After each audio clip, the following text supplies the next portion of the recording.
Hello students.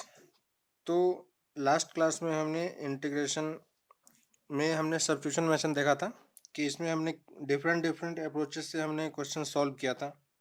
ठीक है, यहाँ पे हम लोग इसका एक सेकेंड अप्रोच देख रहे हैं जो है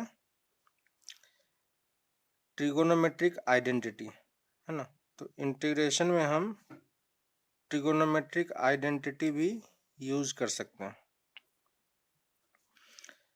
तो 11th में हमने बहुत सारे ट्रिगोनोमेट्रिक आइडेंटिटीज देखे थे, है ना। तो एक बार बस हम उसको रिवाइज कर लेते हैं और देखते हैं कि इसमें कौन कौन से फॉर्मूले हैं। ऑलरेडी ये सब कुछ आपको 11th के बुक्स में दिख जाएगा। तो आपको बस यहाँ पे ये ध्यान देना है कि ये जितने भी मेथड्स हैं ये सब कुछ ट्रिगोनोमेट्रिक पे ही बेस्ड है ना। तो यहाँ पे हम कुछ बेसिक्स फॉर्मूले देख लेते हैं जो हमने 11th में किया था, है ना। तो उसको हम ट्रिगोनोमेट्री आइडेंटिटी बोल रहे हैं, है ना। ये सब कुछ आपके लिस्ट में होगा। जैसे जो मोस्ट इम्पॉर्टेंट थिंग्स है वो है कॉस 2 थीटा का फॉर्मूला, है ना। तो कॉस 2 थीटा का फॉर्मूला क्या होता है? 2 कॉस स्क्वायर थीटा -1 और 1 - 2 साइन स्क्वायर थीटा, है ना। तो यहाँ पे इम्पॉर्टेंट चीज़ ये है कि हमें ये देखना है कि ये फॉर्मूला यूज करने का मतलब क्या है। तो यहाँ पे आपको दिखाई दे रहा होगा कि ये यहाँ पे एंगल 2 थीटा है ना। और ये 2 थीटा यहाँ पे थीटा में चेंज हो जा रहा है। तो हमारा मेन पर्पस इस फॉर्मूले को यूज करने का यही है कि किसी तरीके से अगर हमारे पास डबल एंगल हो, है ना, तो हम सिंगल एंगल में जा सके, या अगर सिंगल एंगल स्क्वायर के टर्म्स में हो तो हम वहां से फिर डबल एंगल में मूव कर सके, है ना। तो मैक्सिमम टाइम पे आपके पास ये फॉर्मूला यूज होगा। तो ये काफ़ी इंपॉर्टेंट फॉर्मूला है। वैसे ही सेकेंड फॉर्मूला आपको समझ में आ रहा होगा, साइन 2 थीटा का। इसे हम क्या लिख सकते हैं? 2 cos theta into sine theta. वैसे ही आपके पास साइन 3 थीटा का फॉर्मूला होगा, है ना। तो साइन 3 थीटा का फॉर्मूला क्या होगा? 3 sine theta -4 sine cube theta. तो यहाँ पे भी एक चीज हमें ध्यान देना है कि जब भी हमारे पास कोई एंगल क्यूबिक के फॉर्म में हो, है ना, यहाँ पे ये ट्रिगोनोमेट्रिक फंक्शन है और ये फंक्शन में पावर 3 है, और इन सारे फंक्शन में हमारे पास सिंगल पावर के टर्म्स है ना। तो ये चीजें बस ध्यान में रखना है हमें। इस चीज को कैसे यूज करना है ये हम लोग अभी फिर देखेंगे, है ना। वैसे ही फोर्थ टाइप में है कॉस 3 थीटा, और कॉस 3 थीटा का फॉर्मूला क्या होगा?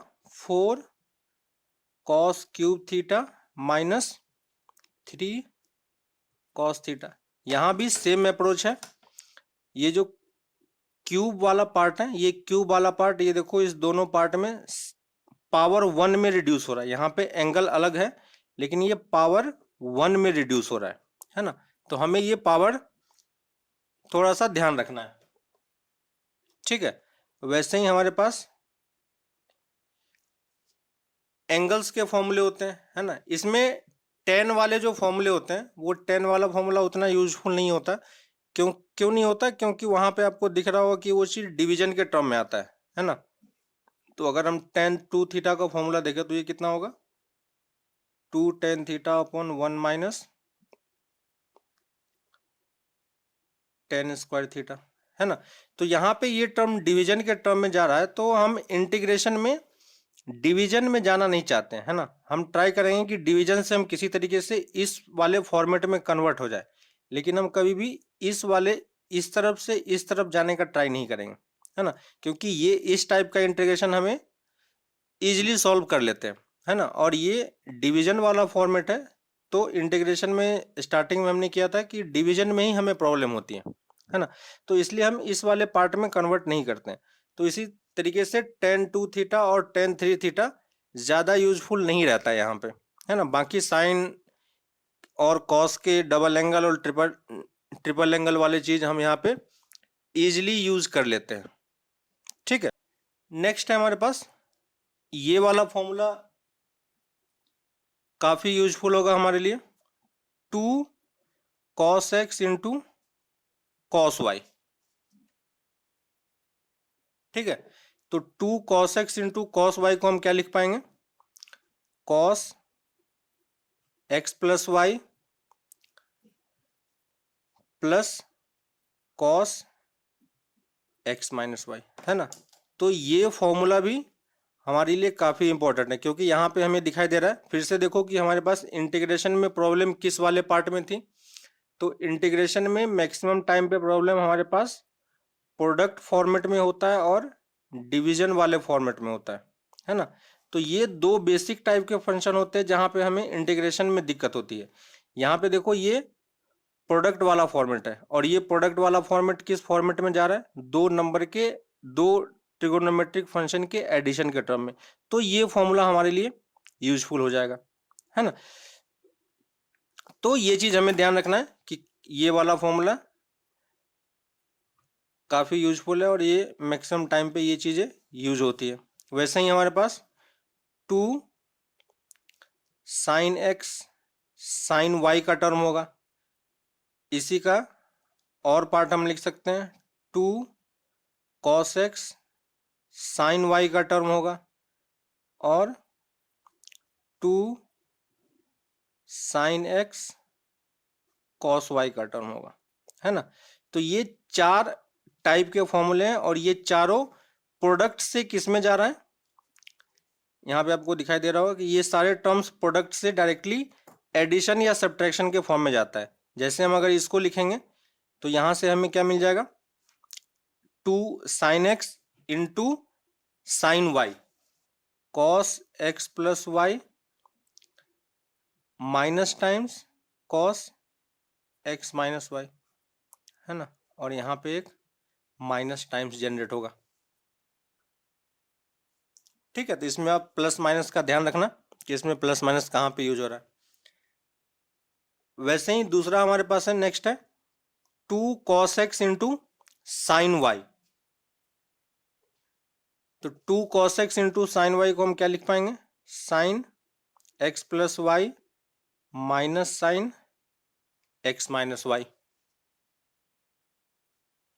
ठीक है, और sine x into cos y को हम क्या लिख पाएंगे, sine x plus y plus sine x minus y, है ना।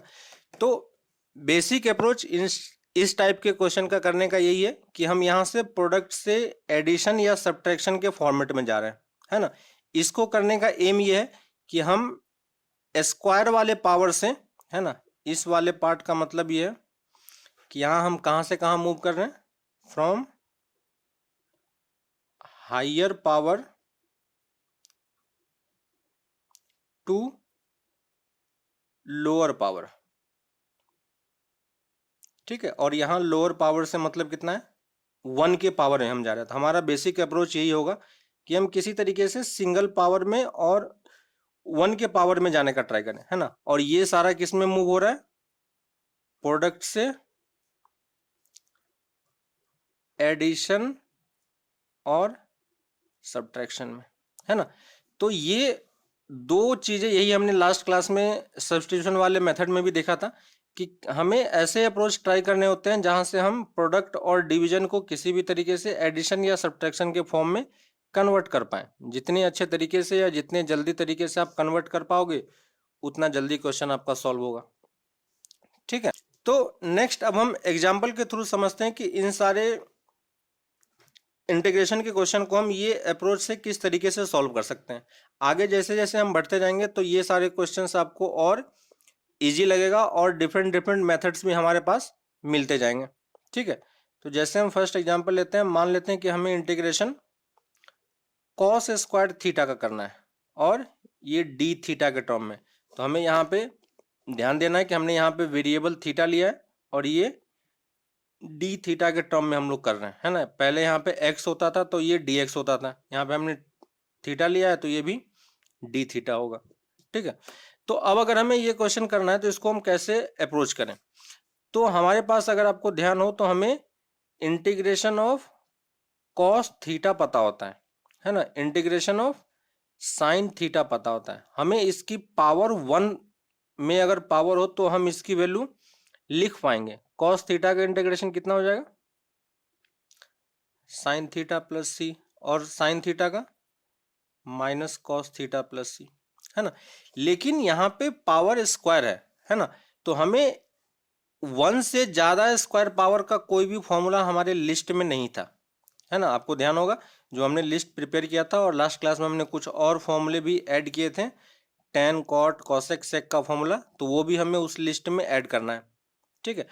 तो अब अगर हमें इसे सॉल्व करना है तो पहली चीज तो हमें ये हायर पावर से लोअर पावर में जाना पड़ेगा, और इसके लिए बेस्ट फॉर्मूला कौन सा है, जस्ट अभी हमने देखा था cos 2 थीटा का, है ना। तो cos 2 थीटा का फॉर्मूला कितना होता है, 2 cos स्क्वायर थीटा माइनस 1। यहां से हम cos 2 थीटा की वैल्यू को लिख पाएंगे। तो अगर हम इसको सॉल्व करें तो cos 2 थीटा की वैल्यू कितनी होगी, cos 2 थीटा को हम लिख सकते हैं, सॉरी cos स्क्वायर थीटा को हम क्या लिख पाएंगे, 1 plus cos 2 theta by 2 into D theta, है ना। अब देखो कि हमारे पास सब कुछ सिंगल पावर के टर्म्स में आ गया, और ये अगर सिंगल पावर है तो हमें ये इसका इंटीग्रेशन पता है ना। तो ये 2 कांस्टेंट है, इसको हम बाहर निकाल सकते हैं और इसको हम प्लस से अलग अलग ब्रेक कर सकते हैं। तो डी थीटा इंटीग्रेशन और ये cos 2 थीटा डी थीटा, है ना, और ये हाफ कंप्लीट मल्टीप्लिकेशन है। डी थीटा का इंटीग्रेशन कितना होगा, याद होगा आपको डी एक्स का इंटीग्रेशन कितना होता है, एक्स प्लस सी। तो डी थीटा का इंटीग्रेशन में कितना लिखेंगे, थीटा, है ना। ये कांस्टेंट हम बार बार 2 या 3 या 4 इंटीग्रेशन के लिए अलग अलग कांस्टेंट यूज नहीं करेंगे, कर सकते हैं लेकिन बाद में वो कंबाइन होकर एक अदर कांस्टेंट ही बन जाएगा, तो हम लास्ट में सिंपली एक कांस्टेंट यूज करते हैं, है ना। अब cos 2 थीटा का इंटीग्रेशन कितना होगा, तो हमें 2 थीटा का इंटीग्रेशन नहीं पता है ना, क्योंकि हमें cos थीटा का इंटीग्रेशन पता होता है, sin थीटा होता है। तो cos 2 थीटा को हम कैसे सॉल्व करेंगे, फिर से वही अप्रोच, सब्स्टिट्यूशन, क्योंकि ये वाला पार्ट हमें प्रॉब्लम क्रिएट कर रहा है, तो 2 थीटा को हम t सब्स्टिट्यूट कर सकते हैं, है ना। और यहां से d थीटा की वैल्यू कितनी हो जाएगी, dt बाई 2, वैल्यू पुट करोगे, फिर से ये इंटीग्रेशन यूज करेंगे और लास्ट में थीटा की वैल्यू पुट करेंगे, तो ये टर्म निकल के कितना आ जाता है, 1/2 साइन 2 थीटा प्लस सी, है ना। और इसको बाद में मल्टीप्लाई कर सकते हैं, theta plus 1/2 1/4 sine 2 theta plus C, है ना। तो ये हमारे पास फाइनल इंटीग्रेशन की वैल्यू है। तो आपको ये समझ में आ रहा होगा कि यहाँ पे हमने क्या अप्रोच किया था। इस क्वेश्चन को लेने का मेन पर्पस यही है कि आप ये समझो कि इसमें हमने मेथड क्या यूज किया और क्यों इस तरीके से किया, क्योंकि हमें ये साइन स्क्वायर का इंटीग्रेशन पता नहीं था, इसलिए हमने इसको सिंगल पावर में कन्वर्ट किया, है ना। अगर इसी तरीके से आपके पास ये इंटीग्रेशन होता cos cube x d x, तो हम इसको कैसे इंटीग्रेट करते हैं, तो यहाँ पे हमें कौन सा फॉर्मूला यूज करना पड़ेगा, यहाँ पे आपको दिखाई दे रहा है कि ये पावर क्यूब में है ना, और क्यूब वाले का हमारे पास कोई फॉर्मूला नहीं है, तो हम यहाँ पे कौन सा फॉर्मूला यूज कर लेंगे, cos 3 थीटा का, और इसको x ले लेते हैं क्योंकि यहाँ पे वेरिएबल x है। तो cos 3x की वैल्यू कितनी हो जाएगी, 4 cos cube x minus 3 cos x, है ना। और यहाँ से cos क्यूब एक्स की वैल्यू हम कितनी लिख पाएंगे, cos 3x plus 3 cos x divide by 4। अब इस इंटीग्रेशन के जगह पे हम इन दोनों का अलग अलग इंटीग्रेशन करेंगे, है ना। तो ये आपके लिए प्रैक्टिस के लिए, ये आप इस क्वेश्चन को ट्राई करना कि cos क्यूब थीटा का इंटीग्रेशन हम किस तरीके से करेंगे, है ना। तो ये क्वेश्चन आपके प्रैक्टिस के लिए है। वैसे ही आप ये क्वेश्चन भी ट्राई कर सकते हो, integration of sine cube theta D theta, ठीक है। वैसे ही अगर हमारे पास साइन की पावर 4 थीटा होगी, है ना, तो इसको स्क्वायर से पहले हम सिंगल पावर में जाएंगे और इसमें डबल ये वाला फॉर्मूला यूज करना पड़ेगा, है ना। तो ये सारे क्वेश्चन 3-4 क्वेश्चन है, ये आप ट्राई करना कि किस तरीके से ये चीज हमें यूज करनी है ताकि हम ये क्वेश्चन अच्छे तरीके से सॉल्व कर पाए। ठीक है,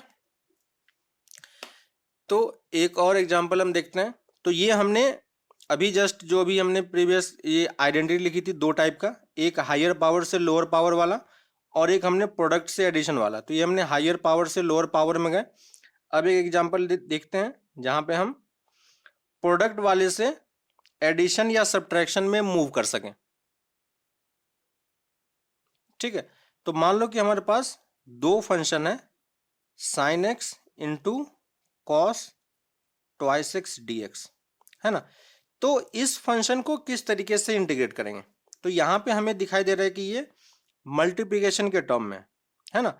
अब अगर ये मल्टीप्लिकेशन के टर्म में और यहाँ पे दो अलग अलग फंक्शन है, अगर ये सिर्फ साइन एक्स का फंक्शन होता तो हम इजिली सॉल्व कर लेते हैं। वैसे ही अगर सिर्फ कॉस एक्स का फंक्शन होता तो भी हम इजिली सॉल्व कर पाते, लेकिन क्योंकि दोनों मल्टीप्लिकेशन के टर्म है और मल्टीप्लिकेशन का हमारे पास कोई रूल नहीं है ना। तो जब मल्टीप्लिकेशन का कोई रूल नहीं है तो या तो हमें इसे प्लस माइनस में ब्रेक करना पड़ेगा, एक ही ऑप्शन है नहीं। और यहाँ पे हमारे पास मल्टीप्लिकेशन वाले फॉर्मूले हमारे पास हैं, है ना, 2 sin x into cos y. ठीक है, तो 2 sin x into cos y का फॉर्मूला आपको याद होगा। तो हम 2 sin x into cos y को क्या लिख पाएंगे? Sine x plus y plus sine x minus y, है ना। तो यहां से हम sine x into cos y का फॉर्मूला क्या लिख पाएंगे? यहाँ पे 2 मल्टीप्लाई होता है तो हमने यहाँ पे डिवीजन में ले आया, sine x plus y plus sine x minus y, है ना। और अब हम इसको इंटीग्रेट नहीं करके इस वाले पार्ट को इंटीग्रेट करेंगे। तो इसी इंटीग्रेशन को अब हम क्या लिख सकते हैं? इंटीग्रेशन ऑफ 1/2 कांस्टेंट है उसको बाहर निकाल लिया, sine of x plus y, x plus y की वैल्यू कितनी हो जाएगी? Thrice x, plus sine x minus y, sine x minus y कितना हो जाएगा? Minus x. ठीक है, और हाफ को हमने बाहर लिख लिया और इसको हम अलग अलग अब ब्रेक कर सकते हैं। तो sine thrice x d x और ये साइन माइनस थीटा कितना होता है? माइनस साइन थीटा, और ये साइन डी एक्स। और ये दोनों इंटीग्रेशन अब हम सॉल्व कर सकते हैं, है ना। अगर फॉर्मूला आपको याद हो तो आप डायरेक्टली इस फॉर्मूले को यूज करके इस टाइप के क्वेश्चन सॉल्व कर सकते हो। ठीक है, तो ये एक और नया मेथड था इंटीग्रेशन करने का जहां पे हम ट्रिगोनोमेट्रिक आइडेंटिटी को यूज करते हैं।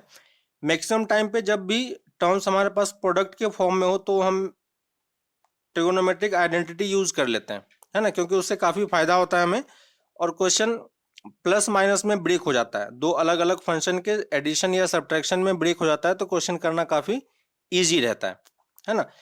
लेकिन हायर पावर को भी हम ट्रिगोनोमेट्रिक आइडेंटिटी से यूज कर सकते हैं, लेकिन ये ध्यान रखना है कि जब तक हायर पावर 2 और 3 ऑर्डर का हो तभी हम ये ट्रिगोनोमेट्रिक आइडेंटिटी यूज करेंगे। उसके अलावा अगर बहुत ज़्यादा हायर पावर होती है तो हम ये मेथड यूज नहीं करेंगे। उसके लिए जब हम आगे बढ़ेंगे तो और भी हमारे पास मेथड्स हैं जहां पे हम इसको यूज कर सकते हैं। ठीक है, तो यहां तक आने के बाद आप बहुत सारे क्वेश्चन इजीली सॉल्व कर सकते हो। एक्सरसाइज 7.3 है ना, अब आप ये कंप्लीट कर पाओगे। देखो इसमें से कितने क्वेश्चन आप लोग कर पाते हो। बस हमें मल्टीप्लिकेशन प्रोडक्ट को किस तरीके से एडिशन और सब्ट्रैक्शन में ब्रेक करना है और हायर पावर से किस तरीके से हमें लोअर पावर में मूव करना है, बस यही दो प्रॉपर्टी यूज हो रही है। उसके अलावा इसके पहले जो हमने पढ़ा था सब्स्टिट्यूशन मेथड में कि किस तरीके से जिस पार्ट से प्रॉब्लम होती है उस पार्ट को सब्स्टिट्यूट करके हम क्वेश्चन को सॉल्व कर सकते हैं, है ना। तो एक्सरसाइज 7.3 अब आप इजिली कंप्लीट कर सकते हो। ठीक है, तो आप ये एक्सरसाइज कंप्लीट करो, फिर इसमें कुछ डाउट आता है तो हम लोग डिस्कस कर लेंगे। ठीक है, तो नेक्स्ट क्लास में हम लोग फिर नए चैप्टर के साथ मिलते हैं। Okay, bye.